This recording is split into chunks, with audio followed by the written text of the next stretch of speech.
This morning we could talk a little bit about a map to help navigate this time, because it is a very special time. And there are three different things I'd like to share with you. The first one is if we would remember to practice the art of gratitude. Gratitude, of course, for the gifts, for the Christmas concept of giving and receiving, and we're grateful for those wonderful things. But I'd like you to go one step further with me, if you will, and that is to realize that you right now are where you are meant to be. We all are where we are meant to be in this moment, for whatever reason, for possibly the reason of developing our self-respect, of learning more about our spiritual life. If we find ourselves with time on our hands because of lack of an 8-to-5 job, for instance, that can be put to excellent use.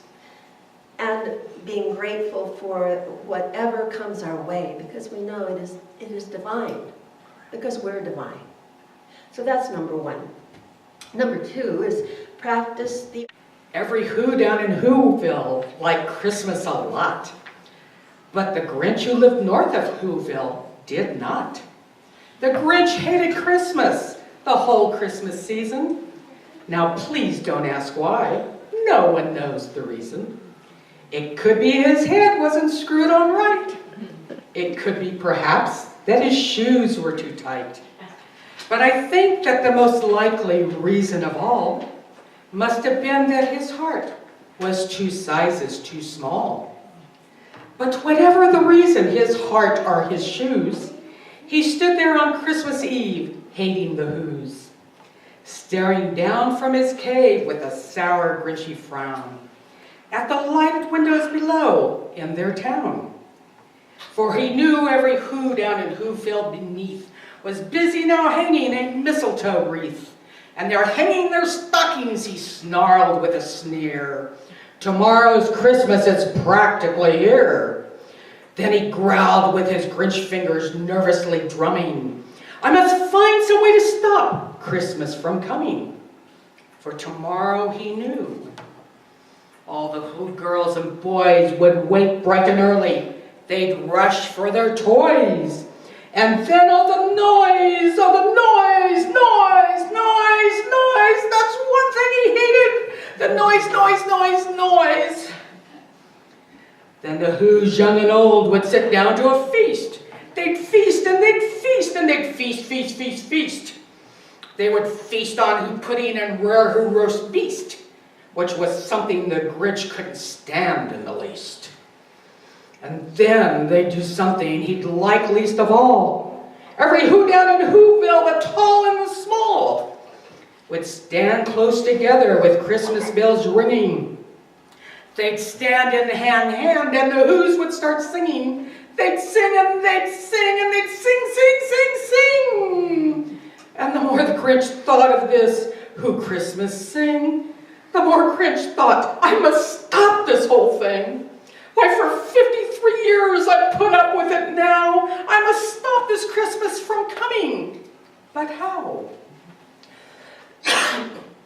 Then he got an idea, an awful idea. The Grinch got a wonderfully awful idea. I know just what to do, the Grinch laughed in his throat. And he made a quick Santa to leave Claus hat and coat. And he chuckled and clucked. What a great Grinchy trick. With this coat and this hat, I look just like St. Nick. All I need is a reindeer. The Grinch looked around. But since reindeer are scarce, there was none to be found. Did that stop the old Grinch? No, the Grinch simply said. If I can't find a reindeer, I'll make one instead. So he called his dog Max. Then he took some red thread and he tied a big horn on the top of his head.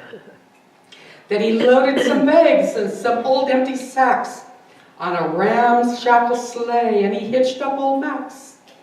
Then the Grinch said, get up, and the sleigh started down toward the homes where the Whos lay a snooze in their town. All their windows were dark, Quite snow filled the air. All the Whos were all dreaming sweet dreams without care. When he came to the first little house on the square, "This is stop number 1, the old Grinchy Claus hissed, and he climbed to the roof, empty bags in his fist.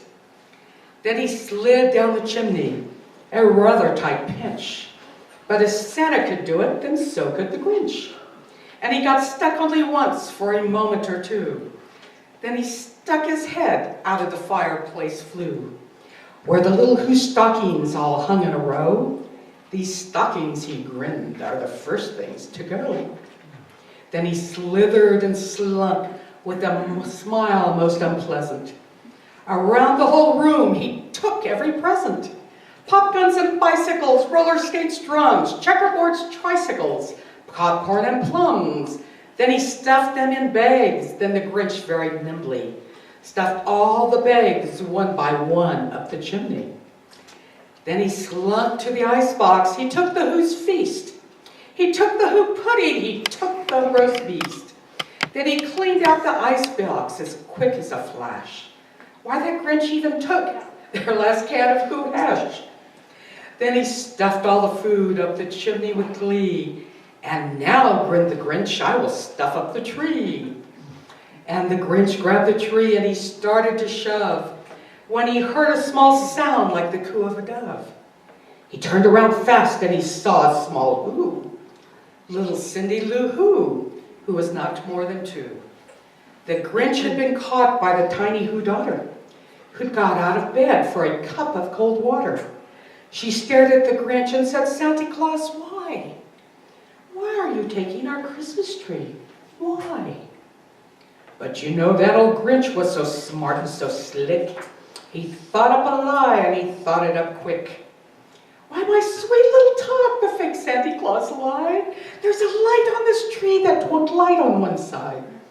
So I'm taking it home to my workshop, my dear. I'll fix it up there, then I'll bring it back here. And it's fitful the child that he patted her head, and he got her a drink and he sent her to bed. When Cindy Lou Who went to bed with her cup, he went to the chimney and stuffed the tree up.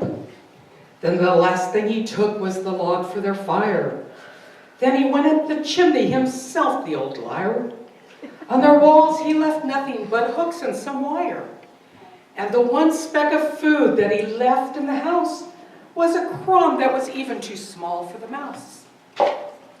Then he did the same thing to the other Who houses, leaving crumbs much too small for the other Who's mouses.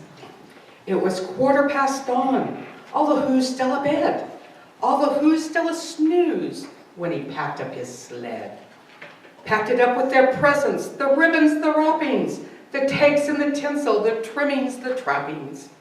3,000 feet up the south side of Mount Crumpit, he rode with his load to the tip-top to dump it. Pooh-pooh to the Who's, he grinchiously humming. They're finding out now that no Christmas is coming. They're just waking up, I know just what they'll do. Their mouths will hang open for a minute or two. Then the Who's down in Whoville will cry, boo! That's a noise, grinned the Grinch, that I simply must hear. So he paused and the Grinch put a hand to his ear. And he did hear a sound rising over the snow. It started in low, then it started to grow. But the sound wasn't sad. Why, the sound sounded merry.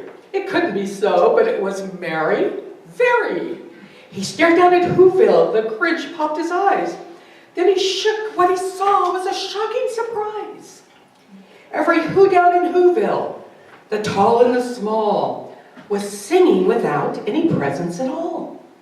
He hadn't stopped Christmas from coming, it came. Somehow or other, it came just the same. And the Grinch, with his Grinch feet ice cold in the snow, stood puzzling and puzzling. How could it be so?